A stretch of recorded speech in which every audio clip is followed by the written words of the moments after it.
everyone, it's Diamond Monday. Welcome back to my channel. Super excited that you're here. In today's video, I'm going to give you 10 tips for your post-high school, pre-adulthood years because ain't nobody want to talk about it. But we all know that it is made super awkward, and I want to talk about it and give you tips so that you can be successful and know that you're not alone in this season. But before this video gets started, make sure you give it a big thumbs up. Make sure you subscribe so you can get more videos, more lifestyle content, more encouraging Bible studies, more Watch God Glows, everything that you are looking for. Like, subscribe, it's here. It's here. All right, let's get into the video. So we all know the season of life can get a little awkward. From one point of view, you're way too young to be hanging out with the adults. And from another point of view, you are too old to be hanging out with the high schoolers, but you just graduated 6 months ago. This weird limbo in between the two leaves you like, well then what age group do I fit in with? This age group. The pre-adulthood, but totally left high school age group is you. But that's not a bad thing. And I am here to give you 10 tips as to how to go about tackling and taking down these 18 to 20-year-old years. Tip number one that I have for you is invest more in your relationship with the Lord. Heal, process, and proceed. This is the most important tip that I'm going to give you out of this entire video. Why? Because a relationship with the Lord sets you up for absolutely everything else in your life, and it's the reason why we're here. If you don't have a relationship with the Lord, there's literally like no point in any of this. Nothing. Zilch. Nada. You have the time. So invest more in your relationship with the Lord. Allow him to heal you of the things that you've been through. Process the things that you've been through in order to proceed into the future, knowing that not only did you learn and grow, but you are a better person and more wise and more strong and closer with the Lord because of it. Tip 2, don't care what they think. This is a lot easier said than done. Like, I know everyone's on the internet and they're like, don't care about what they think, just let it go. And you're like, but I've been caring about what they think for 6 years. What else am I supposed to do? No, trust me, I understand this can be a very difficult thing to navigate, but just think about it like this. They didn't create you, they can't make you, don't let them change your mind. Know who you are. And this is why the first tip kind of sets up every other tip that I'm going to give you today. When you invest more in your relationship with the Lord and you know who he created you to be, which is who you are, there is nothing that anyone can say that can affect you. If I learned anything from any movie that no one expects to learn from, it was Barbie. And the one where Blair, I think the Barbie's name was Blair in that movie, and she had a little sister and a mom, and there was this yearly raffle that they did in order to be a lady royal. And so her sister puts her in this raffle, and long story short, she finds out that, I'm spoiling it for you by the way if you haven't seen it, this came out like probably over 10 years ago, but it's still a really good movie and you should go watch it. She finds out that she is the long lost princess, but in this journey she has a professor, and one thing that her professor told her is, no one can make you feel inferior. Not without your consent. I've never forgotten that. It was a line in a Barbie movie and I've literally never forgotten it. And you don't need to forget it either. No one can make you inferior without your consent. So choose to not care what they think. And if you've been in a pattern and a rhythm of caring about what they think, please know that you're not alone. And just work on it daily. It's a daily choice. I don't care what you think. I might value some of your ideas if we're working on a class project, but when it comes to me, who I am, my choices, it's literally in the title, my choices. The only person that I talk to and consult is God, and if you are blessed with a relationship with your parents, then obviously your parents or an older sibling or something like that. But at the end of the day, it's you and God for life. Tip number 3, focus on finding you. Know who God made you to be, know what you like to do, and know who you like being around. This is also really important, but it still goes back to number 1 in a way, because in order for you to know, I'm looking at my phone by the way, it's got all my notes. In order for you to know who you are, then you have to know God, because God created you and he's the only one that knows who you really are. When you feel lost and you feel like you've lost yourself, God knows. So finding you, that first part of knowing who God made you to be, go to God. God knows. And don't just go to God to find out and then be like, peace. No. Stay with God. It should not be hard. I don't know why we make it so difficult. It's not hard to want to spend time with God. It's really not. We need to stop over dramatizing it like it's so hard. I just don't feel like he likes me, and no. Done with the pity party, done with the stuff. We are in our 18 to 20-year-old years, and I'm not saying we can't cry and have a moment, but I'm pretty sure if you're like me, you've had several moments and it's getting a little old to you too. So let's take responsibility. Let's understand that we chose to put other people before him before, and we're not doing that anymore. We are stepping into our full calling, our full purpose. We are drawing closer to him more and more every day. We are putting him first, as in spending more time with him than we do our friends and family. And we are asking him where we should go, what we should do. He gave us this life to live out, and our goal is to tell other people about him. So if you agree with that, put an amen in the comments, and make sure that you subscribe, because we've got tons of more videos. I am not always giving it. I have had moments on this channel where I have cried my heart out, and I have been where you are. But just know, things get better. And I mean, if I hadn't learned, I wouldn't be able to make this video. So as I'm also still implementing these things, I just wanted to share them with you. So that's tip number 3. Focus on finding you, knowing who God made you to be, know what you like to do. That's another part of it. Know what you like to do. What do you like to do? I spent a lot of times in my younger years in elementary school, kind of like the older end, so like 5th grade up into high school, trying to make friends. I'm a very friendly person. It's not hard for me to make friends, but sometimes people would only be friends with me in order to be friends with somebody else who was also friends with me, and so they would become friends with me and then ditch, or it just didn't work out, or maybe they were trying to use me for something. Some of their friendships I don't really have explanations about, but I do know one thing, and I know that I grew from all of them, and I probably have had more friendship situations with different severities of issues as to why they're no longer existent than your average 54-year-old woman. And I mean that literally. So if you ever want to talk about friends, put that down in the comments. But yeah, focus on what you like to do. I spent so much time focusing on what other people like to do that I forgot what I like to do. So refine what you like to do. Take time with you and the Lord. Figure out what you like to do. Do you like to read? Do you like to shop? Do you like to play an instrument? Do you like to go to the spa? Who doesn't like going to the spa? Do you like to play soccer? Do you like to play football with the bros? Whatever you like to do. I don't know. But whatever that is, go with that. Like, that is what you like to do. So, and as long as it's according to God's will. Gotta make sure it's according with God's will. And the last part of that is just knowing who you like to be around. This is kind of an evaluation thing, and I'll talk about this in a later tip. But when you know who you like to hang around, then you can evaluate your own behavior, because you kind of do become who you hang around. And so that's why it says in the Bible, what's that verse? Oh, there it is. Bad company corrupts good character. Thank you, Lord. So when you know who you like to hang around, you can then evaluate not only their character from what you know about them, but also your own character, more importantly. Because when you look at your own character, then you can decide if those people are really good for you to be hanging around. Are they dragging you down, whether they mean to or not? Or, you know, are you trying to take them into the next season of your life with you, and they're clearly not going into the season with you? It's not God's will. So either way, just evaluate that. Tip number 4, build a business or get a job. This is also important. As I did have a job last year, like my last year of high school into a little bit of summer, and then I stopped.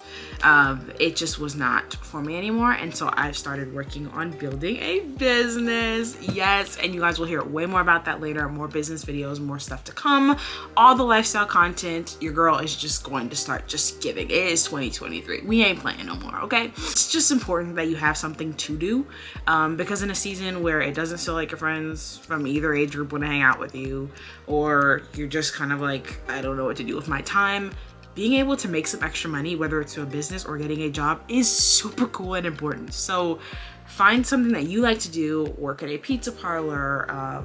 You could work at a pet store, or you can build a business. Whatever you feel called to do, do that. So whether it's getting a job or making a business, either one is a great option. It helps you spend your time wisely, make some cash, and have fun in the process. So why not? Tip number 5, study now, party later. Now, don't get me wrong. I have several party sessions in grocery stores when they play a really good song. Your girl, if you see someone dancing in the grocery store, maybe look back at me and then come and say hi, because I am always dancing in the grocery store, seriously. But study now, party later. So I'm currently in college. I am getting a theology degree, and I have been procrastinating. I go to school online, so I don't really have to go in class every day, that regular college lifestyle that's also kind of sometimes is in this stage.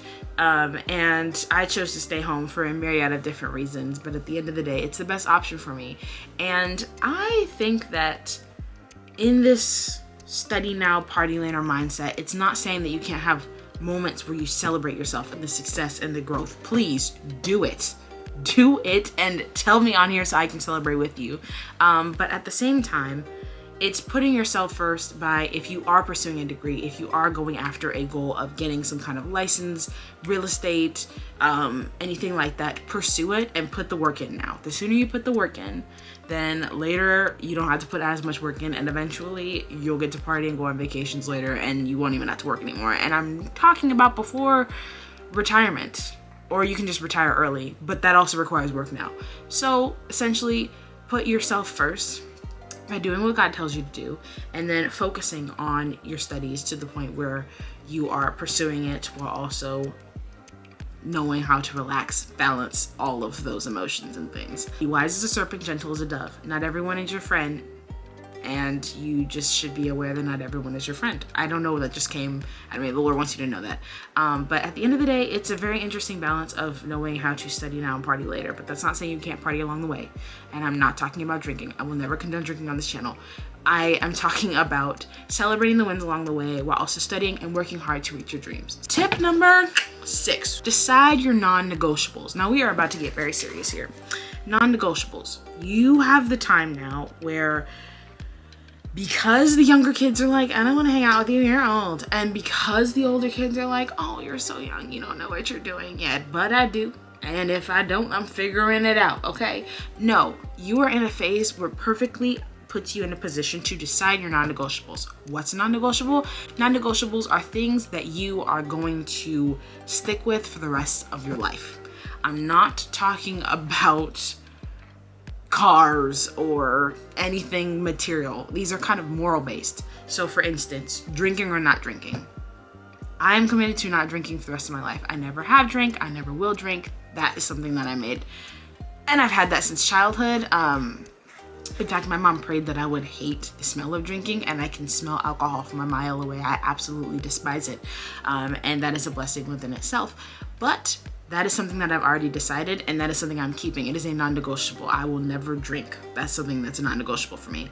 The next non-negotiable is marriage or singleness. Decide this now. Society pushes relationships on people as if they're a necessity for certain seasons of your life. So then it gets people to feel like, oh, I'm not enough if I don't have a boyfriend, or if I'm not married by 25 or 21 and everyone's having babies, and what am I supposed to do with my life? No, take a second. Pray. Lord, help me to calm down and realize that their purpose is not mine. And if you are called to the ministry of singleness, I'm gonna give you a high five. In this day and age, I personally believe that singleness is the best way to go. I would say this in any day and age because that is what I have been called to do.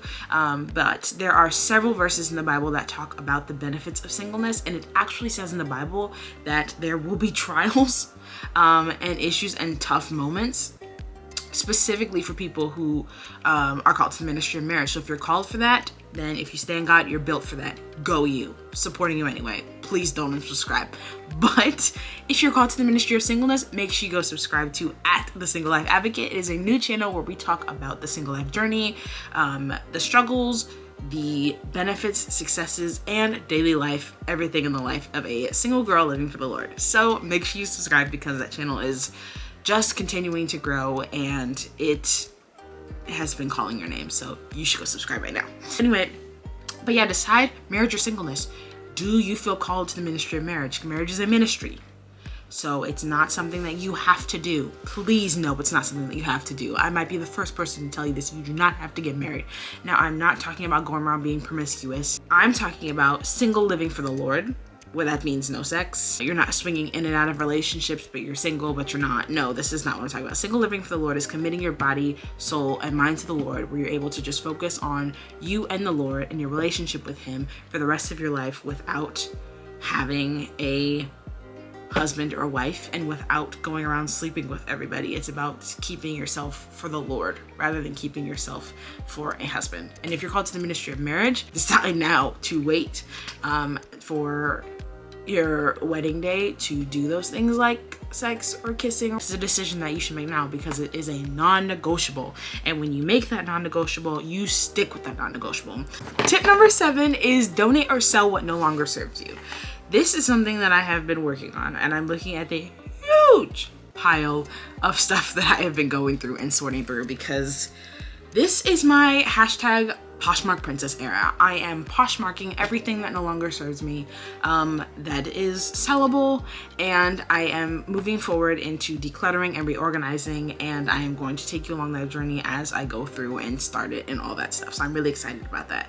But yeah, learn what no longer serves you and what serves you, and focus on decluttering, because when you declutter your space, it allows yourself to think clearer, see things for what they are, and then just reevaluate. So that is something that I'm also doing. My hashtag Poshmark Princess era. I'm so excited about this era, and if you want to be a Poshmark Princess or a Poshmark Prince, then put hashtag Poshmark Princess or hashtag Poshmark Prince in the comments below. And that leads us on to number 8. The number 8 that none of us probably want to talk about, and that is get your binge together. You heard me. Get your binge together. Getting your binge together is checking in with you. Are you living vicariously through something else, someone else, or some show? I'm going to be honest and say that I have went on several adventures vicariously through several different characters on TV or vlogs or different stuff like that. Now, vlogs, there's nothing wrong with vlogs. I make vlogs. I love making vlogs. But when you get to the point where you're living vicariously through the person and you're not living your own life, you put your own life on pause to live vicariously through someone else, that is not a good habit, and we do not want to take that into our adult years. So decide now, get your binge together, know the shows that you like to watch, evaluate if those shows are good, lovely, and of a good report. I am getting convicted. And then ask God if he wants you to watch those shows or entertain those shows. And then evaluate those shows and stop binging. God has so much in store for you. Life is not about binging. Life is about telling people about Jesus, because this is just nearly the beginning. Heaven is the reward. Heaven is the prize, and there is just so much more in store for us. And so down here on earth, it's time to work. I'm not saying that we can't take breaks and we can't rest, but it's time to work down here, party up there, and we'll have little parties along the way. We can party together, so make sure you subscribe so that you don't miss out on any of our parties. But yeah, get your binge together, girl. Get your binge together, bro. Okay. Tip number 9. Redesign your room aesthetic. This is something that I'm going to be taking you guys along the journey of really soon. Redesigning my room aesthetic is going to be a journey, and it's going to be super fun. In this, it's not about you got to get rid of all the stuff that you had in your childhood. Please no. I love Bluey just as much as anybody. I watch Backyardigans episodes when I feel like it all the time. They're on YouTube, thank God, because I was scared that they wouldn't be there anymore. It's not about you can't do this anymore, you have to be grown up and all this stuff, so I'm getting rid of it. No. If you have a favorite plush toy or Barbie or baby doll that you still like, I still have my baby doll, sits on the side of my bed. That is not something that you should get rid of. It's not about fitting into the point where you can't have anything from your childhood. If you still like those things, you still like those things. But at the same time, it's understanding that sometimes little reorganizing can do your head some good. Sometimes little organizing can do your mind some good.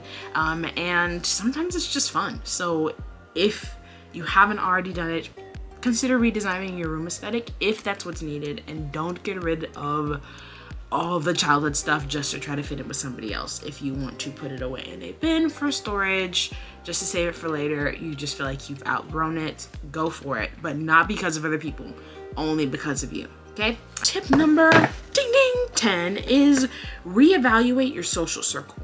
Be wise as a serpent and gentle as a dove. Reevaluating your social circle is very important, because who you are around, you do become who you hang around.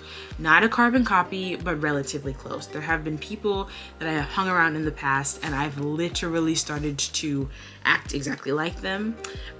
Start maybe occasionally dropping a bad word here and there, not thinking that certain things were as bad as they were. And that whole process of going through that and being like, wait, what are you even doing? This isn't you at all.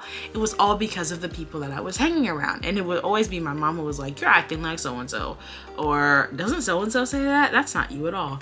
And so I'm thankful to have my mom in my life. She'll always check me and tell me, you are conforming to the patterns of this world, aka conforming to the patterns of this person, or you're being, she likes to call it being a chameleon, when you are starting to act like somebody else in order to try to be them, act like them, because whether you admire them, think they're cool, whatever it is. Normally she would say that when it was a not good influence, or someone that just was not participating in good habits. But at the end of the day, reevaluating your social circle is very important, because sometimes the people you're hanging around are holding you back from growing. Ask God, hey, Lord, what do you want me to do about my social circle? Is there anyone that you want not in my circle anymore? Lord, remove every person that's not supposed to be in my circle from my life, and add all the people that you want in my life, Lord. Lead and guide my steps, my friendship choices, my investments, and also just realizing that you can be more picky with your friendship investments.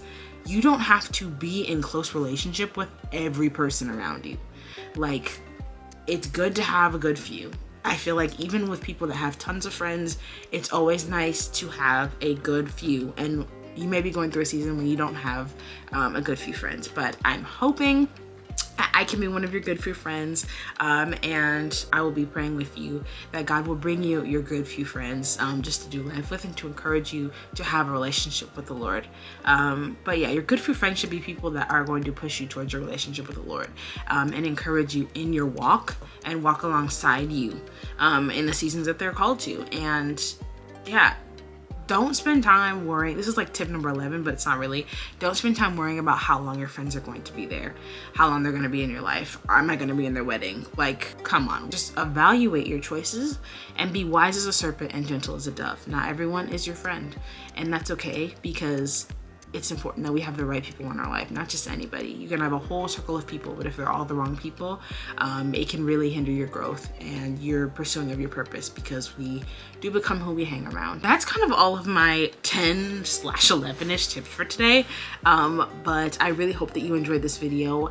Any of the tips that encouraged you, or what other videos you want to see that I asked throughout this video, make sure you put it in the comments below, because we have so much more exciting content coming. I post every Wednesday and every Friday, and I said at 3 p.m. on Wednesdays and 6 p.m. on Fridays. I might be changing that timing, just because I realize it's like at the end of the day. But if it works best for you, put it in the comments, because I want you to be able to see the content when it's most convenient. So yeah, that's kind of it for this video, but I love you so much. Make sure you like, comment, and subscribe, and also share this video with a family or friend. I will be reposting every person that shares this. Just make sure you tag me, and make sure, if you also want to see my single journey and single belongs, single life, the luxury of the single life, I'm going to show you all of that on the @Single Life Advocate channel, so make sure you subscribe to that channel too. And yeah, I love you guys so much, and I will see you in my next video. Bye, friend.